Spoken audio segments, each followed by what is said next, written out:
ನೀವು ಬರೀ ದೀಪ ಅವ್ರ ಬಗ್ಗೆ ಯೋಚನೆ ಮಾಡ್ತಿದ್ರೆ ಚಿಕ್ಕಪ್ಪ, ಅದಕ್ಕೆ ಬಗ್ಗೆ ಏನಾದರೂ ಯೋಚನೆ ಮಾಡಿದ್ರಾ? ಅದಕ್ಕೆ ನನಗೋಸ್ಕರ ಅವ್ರ ತಾಯಿತನನೇ ತ್ಯಾಗ ಮಾಡಿದ್ದಾರೆ ಅಂತ ಗೊತ್ತಿದ್ರು ಅವ್ರ ಕೈಲಿ ಇಂಥ ಪೂಜೆ ಮಾಡ್ಸಕ್ಕೆ ಹೇಗೆ ಹೋದ್ರು ಅವರು? ನೀನು ಹೇಳ್ತಾ ಇರೋದು ಕರೆಕ್ಟು. ನಾವ್ಯಾರು ಈ ಆಂಗ್ಲಿಂದ ಯೋಚನೆ ಮಾಡಿರಲಿಲ್ಲ.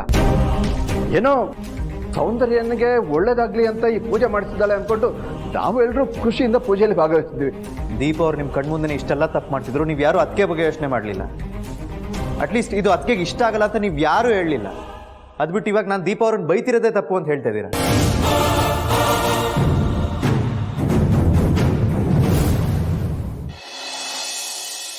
ಏನ್ರಿ ನಾಗರಾಜ್ ಅವ್ರೆ, ಎಲ್ರಿಗೂ ನ್ಯಾಯ ಕೊಡ್ಸೋ ನೀವು ಇವ್ರಿಗೆ ಅನ್ಯಾಯ ಮಾಡ್ತಾ ಇದ್ದೀರಲ್ಲ. ಸರ್, ಇಲ್ಲೇನೂ ತಪ್ಪಾಗಿದೆ. ನನ್ನ ಮಗಳು ಇವನು ಲವ್ ಮಾಡದ ಸಾಧ್ಯನೇ ಇಲ್ಲ ಸರ್. ನಾವು ಯಾರು ಮನೇಲಿ ಇಲ್ದಿದ್ದಾಗ ಇವನು ಬಲವಂತವಾಗಿ ನನ್ನ ಮಗಳಿಗೆ ಕುಡಿಸಿದಂತ. ನನಗೂ ವಿಷಯ ಗೊತ್ತಾಗಿ ಒಂದು ಒಳಗಾಕಿದೆ ಸರ್ ಅವನ್ನ. ಸರ್, ಇವರೆಲ್ಲ ಪೋಖ್ರಿಗಳು ಸರ್. ಇವ್ರ ಮಾತನ್ನೆಲ್ಲ ನಂಬ್ತೀರಾ? ಹೇಳಮ್ಮ ಸಂಜನಾ. ಹೌದು, ನಾನು ಇವನನ್ನ ಲವ್ ಮಾಡ್ತಿಲ್ಲ. ಅಯ್ಯೋ ಅಯ್ಯೋ ಅಯ್ಯೋ, ಏನ್ ಬೇಬಿ ದೊಡ್ಡವ್ರ ಮುಂದೆ ಈ ತರ ಸುಳ್ಳು ಹೇಳ್ತಾ ಇದೆಯಾ? ನಿಮ್ಮ ಮನೆಯವ್ರಿಗೆ ಗೊತ್ತಾಗದೆ ನಾವ್ ಎಷ್ಟು ಸಲ ಕದ್ದು ಮುಚ್ಚಿ ಮೀಟ್ ಮಾಡಿಲ್ಲ.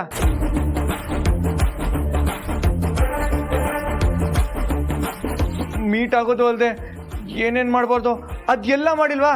ಹೇಳೋ ಸಂದೀಪ. ಗೋಡೆ ಮರೆಯಲ್ಲಿ ಗದ್ದೆ ಸಂದಿಲ್ಲಿ, ತೋಟದ ಮಧ್ಯ ಬೆಟ್ಟದ ಮೇಲೆ, ಮರದ ಕೆಳಗಡೆ ಮೋರಿ ಒಳಗಡೆ. ಎಷ್ಟು ಸಿನ್ಸಿಯರಾಗಿ ಲವ್ ಮಾಡಿದ್ರು ಗೊತ್ತಾ ಸರ್?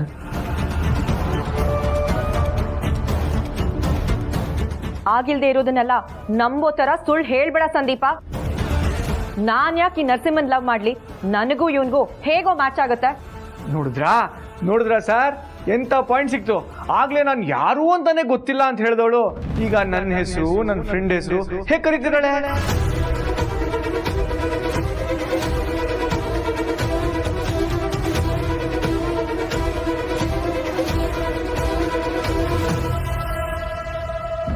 ನೀನು ಹೇಳೋದ್ರಲ್ಲೂ ಅರ್ಥ ಇದೆ ಚಿರು.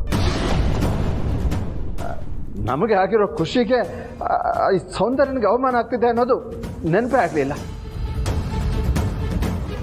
ಇರಲಿ, ದೀಪ ಬಂದಮೇಲೆ ಕೂತು ಮಾತಾಡೋಣ. ಈಗ ಸುಮ್ಮನೆ ಇರು. ಕೂತು ಮಾತಾಡೋದಲ್ಲ, ಬರಲಿ, ಇವತ್ತಿದೆ ಅವ್ರಿಗೆ. ನೋಡು, ದುಡುಕಿ ಯಾವುದೇ ತೀರ್ಮಾನ ತಗೋಬೇಡ. ಅವಳ ಮನಸ್ಸಲ್ಲಿ ಏನಿತ್ತು ಅನ್ನೋದನ್ನ ಮೊದಲು ತಿಳ್ಕೊಳ್ಳೋಣ. ತಿಳ್ಕೊಳ್ಳೋ ತಾಳ್ಮೆ ನನಗಿಲ್ಲ.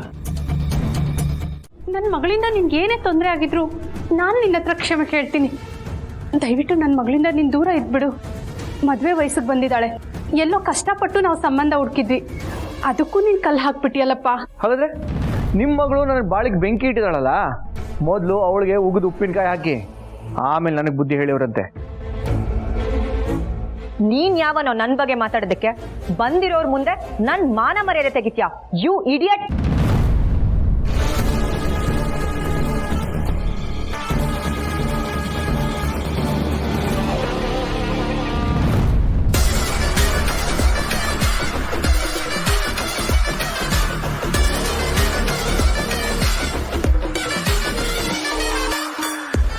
ಏಯ್, ನನ್ನ ಮುಂದೆನೆ ನನ್ನ ಮಗಳನ್ನ ಕೂರ್ಸ್ಕೊಂಡಿದ್ಯಾ? ಎದಳ ಮೇಲೆ ಒಂದೇ ಒಂದು ಹೆಜ್ಜೆ ಮುಂದೆ ಇಟ್ಟರು ನಿಮ್ಮ ಮುಂದೆನೆ ನಿಮ್ಮ ಮಗಳಿಗೆ ಮುತ್ತಿಡ್ತೀನಿ. ಬೇಡ ಕಣಪ್ಪ, ನನ್ನ ಮಗಳಿಗೆ ಏನೂ ಮಾಡಬೇಡ. ನನ್ನಲ್ಲಿ ನಿಯತ್ತಿನ ರಕ್ತ ಹರಿತಿರೋದಕ್ಕೆ ನಿಮ್ಮ ಮಗಳು ನನ್ನ ಜೊತೆ ಎಷ್ಟೇ ಕ್ಲೋಸ್ ಆಗಿ ಎಣ್ಣೆ ಹೊಡೆದ್ರು ಬಿಸಿಗೆ ಬೆಣ್ಣೆ ಕರಗೋ ಥರ ಕರಗದೆ ನನ್ನ ಮನಸ್ಸು ಕಲ್ಲಾಗಿದ್ದಿದ್ದು. ಮನ್ಸು ಮಾಡಿದರೆ ನಿನ್ನೆ ನಿಮ್ಮ ಮಗಳಿಗೆ ಏನು ಬೇಕಾದ್ರೂ ಮಾಡ್ಬೋದಾಗಿತ್ತು. ಅವಳಾಯ್ತು, ಅವಳು ಪಾಡಾಯ್ತು ಅಂತ ಸುಮ್ಮನಿದ್ರೆ ಸರಿ. ಅದು ಬಿಟ್ಟು ನನ್ನ ಹತ್ರ ಕಣ್ಣ ಮುಚ್ಚಾಲೆ ಆಟ ಆಡಕ್ಕೆ ಬಂದರೆ ನೋಡೋಕ್ಕೆ ಕಣ್ಣು ಇರಬಾರ್ದು, ಹಂಗೆ ಮಾಡಿಬಿಡ್ತೀನಿ.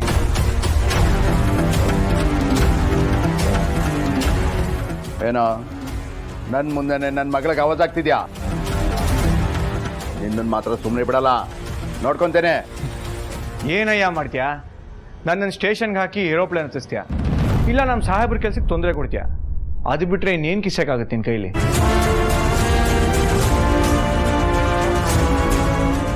ದುಡ್ಡು ಅಧಿಕಾರ ಇದ್ರೆ ಸಾಲದು. ವಯಸ್ಸಿಗೆ ಬಂದ ನಿನ್ನ ಮಗಳನ್ನ ಹೇಗೆ ಬೆಳೆಸ್ಬೇಕು ಅನ್ನೋ ಕಾಮನ್ ಸೆನ್ಸ್ ಇರಬೇಕು.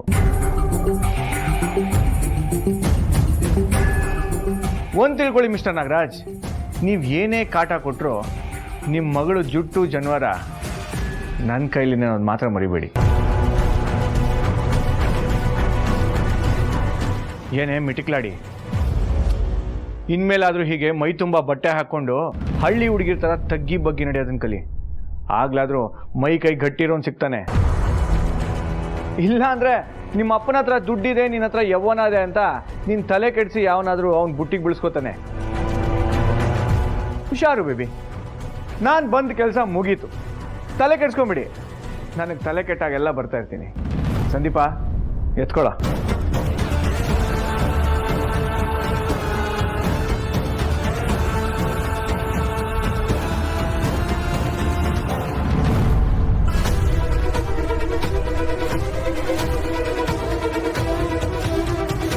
ಬೇಬಿ, ನೀನು ನನ್ನ ಗೋಳ್ ಹೊಯ್ಕೊಂಡು ಆರಾಮಾಗಿರ್ಬೋದು ಅಂತ ಅಂದ್ಕೊಂಡಿದ್ರೆ ಅದು ನಿನ್ನ ಭ್ರಮೆ. ನಿನಗೆ ವಾಸ್ತವ ಈಗ ಅರ್ಥ ಆಯಿತು ಅಂತ ಅನ್ಕೋತೀನಿ.